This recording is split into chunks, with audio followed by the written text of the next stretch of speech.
he used to run the scout teams, or you go against the first BYU defense, and he'd emulate the other teams that were about to play.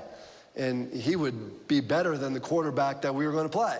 Oh, it was awesome. We would have Kyle Whittingham was the defensive captain, the linebacker.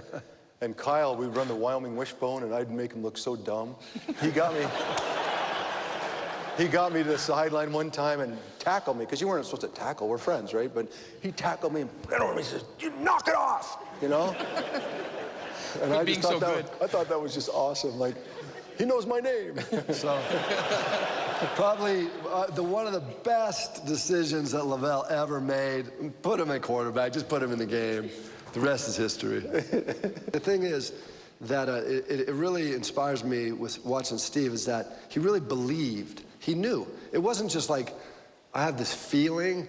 He knew specifically for very, very specific reasons why.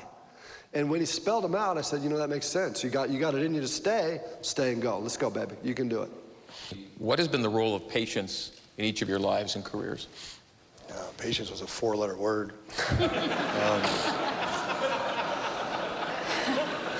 I mean, I really was. I hated it. I didn't. In fact, when I went to the 49ers, Bill had told me, Bill Walsh has said, "Joe's got a second back surgery. He's not going to play very long. Just come and play." And I thought, oh, that's great. That's what I want to do. And then when the first time I saw Joe Montana run out to practice, I remember turning to Bill and saying, "Bill, he doesn't look really hurt." And, you know, he's like, "Hey." Ethical and moral leadership. Yeah.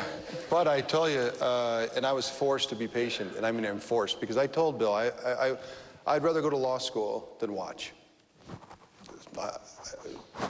Just choices that you make. It's not, I don't want to watch, I want to play. And I'll go somewhere else to play. I would go play in a worse spot. I just wanted to play. And, but I was forced, I didn't have a choice. And it was as brutal as I thought it would be. And I hated it as much as I thought I would.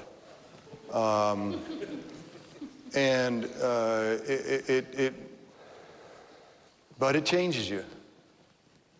You know, I learned a lot. I saw what it took firsthand. I remember thinking to myself, watching Joe, I'm like, oh, I don't know if I can do that, you know? But then I'd watch it enough and say, well, maybe I can. And I'd start to, you know, kind of incorporate that thinking into my mind. So watching forced that iterative kind of process to find out you could do it. So for me, patience, and now that's all I am. It's like somehow I'm an expert. But it's interesting. I mean, look, this is, you know, I teach gospel doctrine, so I mean, we could do that all day long. But there are words in the Doctrine and Covenants that define a man of God or woman of God, and one of them is long-suffering, gentle persuasion, love unfeigned. And so I thought to myself as I those are not, by the way, those aren't football words, you know. Those words aren't scoring a lot of touchdowns right now. But if that's really the point, then go to work at them. And so here I am now in the middle of raising kids and trying to deal with all kinds of things, and knowing that I need to extend the things that I used to just hate and become at least a relative expert in to my own life. So patience, I hated it. Now I wear it like a hairy suit, but you know, I know it's important. All right, earlier we heard Steve Young talk about learning patience while being the backup to Joe Montana in San Francisco. That was hard. Here's more from Steve's Q&A at the BYU Management Society Moral and Ethical Leadership Conference. Was it your dad that one time asked you, what's your plan relative to your career, football career? And he said, my plan is to play in the NFL. Yeah. And he said, no, that's your dream. What's your plan? What's the difference there? So Roger Staubach was my hero.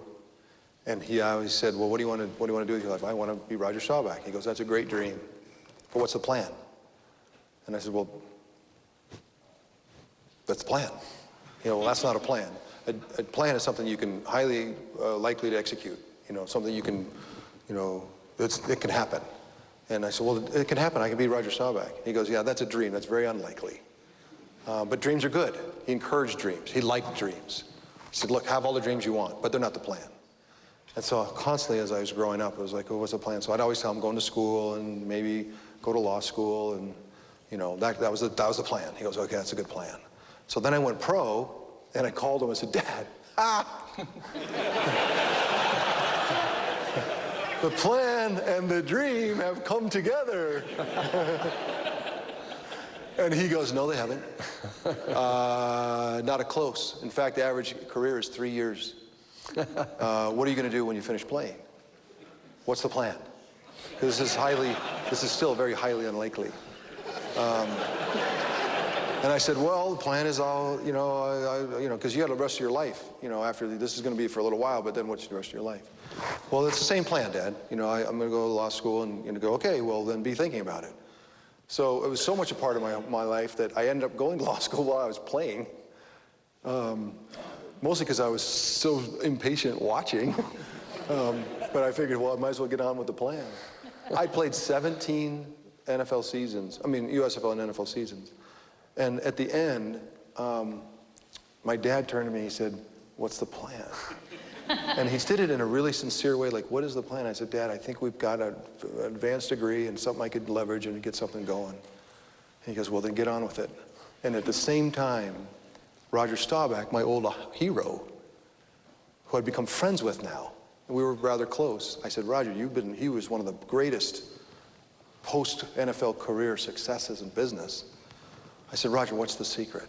He said, Steve, when you retire, run. And what he meant was, like, get on with it. And so with a plan and running really was the difference maker for me. And so that was the thing with my dad, and I always chuckle with him because I promised him that I would take the bar exam and be a real lawyer. And I have not fulfilled that. I finished playing. We'd won 3 Super Bowls while I was going to law school at BYU. And when I graduated, I'm like, I'm not going to go take the bar right now. I'm not. I'll wait. And then you wait. And so he just the other day goes, how's that bar? How's that bar coming? And it's like, oh man, that guy is. You talk about relentless. But it's in my heart. It's in my heart a little bit. Like, how am I ever going to take the bar? But somehow I got it, Tom. You know how this is, right? Somehow before I die, I have to take the bar. How am I going to do it? Oh my gosh. I love it that after all these years, all the success Steve Young had, his dad is still asking him, what is the plan? As a father, that's a great lesson to me. You keep teaching. You never stop teaching. It's no wonder that Steve's turned out the way he has. I never get tired of hearing Steve Young tell his stories. You just sit here all day and listen to him.